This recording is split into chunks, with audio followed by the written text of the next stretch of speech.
Is our focus on the wrong threat, and could we be sleeping on a silent killer while we obsess over political posturing?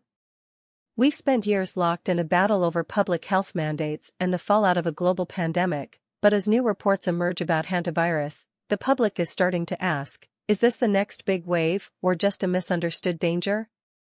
Before we continue, if you want to stay on top of everything happening in US politics and the stories that actually impact your life, hit that subscribe button right now and leave a like. It really helps this channel grow and keeps us bringing you the unfiltered truth. To understand where we stand today, we have to look at the cold, hard facts. COVID-19 changed the way we view our daily lives, our travel, and our interpersonal connections. It was a masterclass in contagion, moving through populations with a speed that caught the entire world off guard.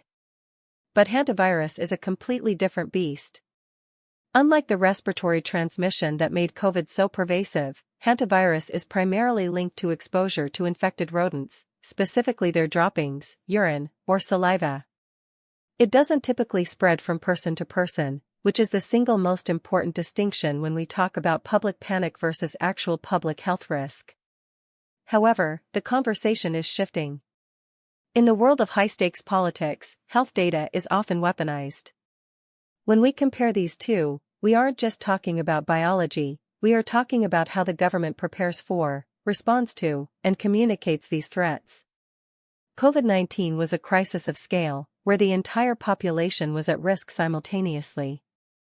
Hantavirus is a crisis of geography and exposure, localized yet profoundly deadly. The mortality rate of hantavirus is significantly higher than that of COVID-19, which creates a very different kind of psychological burden for the medical community. So, what does this mean for you, the taxpayer, and for the nation as a whole? It means that our policy priorities are constantly shifting between managing mass-scale viral spread and containing localized, high-fatality outbreaks. If you look at who is affected, you see a divide. Hantavirus often hits those in rural areas or those working in specific environments, while COVID-19 was the great equalizer, hitting urban centers and rural outposts with near-equal ferocity. The possible outcome of this confusion is simple: public exhaustion. We have been conditioned to fear the next virus, and when news outlets start blurring the lines between how these diseases operate, it creates a lack of trust in official health messaging. When the government ignores the nuance of these threats, they risk losing the public's confidence. If we treat every localized threat like a global emergency, the public stops listening when a real emergency actually happens. We've seen this play out in congressional hearings and in the hallways of the CDC. There is a palpable tension between public health officials who want to err on the side of caution and political leaders who are wary of the economic impacts of sounding the alarm. Ultimately, this comes down to transparency. The public has a right to know the differences in transmission, the reality of the mortality rates, and the actual risks posed to their families. We cannot afford to be misinformed, especially when our leaders are using these anxieties to justify new spending packages or regulatory overhauls.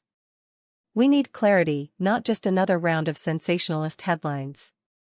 We need to know that when an alert is issued, it is based on sound science, not just political convenience. So, what do you think about this? Do you believe the media and the government are being transparent about the risks of these viruses, or is this just another way to keep the public in a state of constant, manageable fear? Drop your opinion in the comments below. I read every single one, and I want to hear your perspective on whether we are actually safer today than we were 4 years ago. The reality is that health policy is political policy.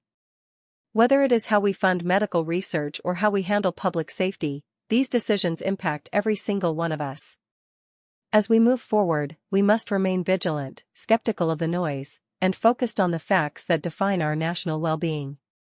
Stay sharp, stay informed, and keep asking the hard questions, because the moment we stop questioning the narrative is the moment we lose control of our own future. We will be tracking this story as it develops, so stay tuned for more updates.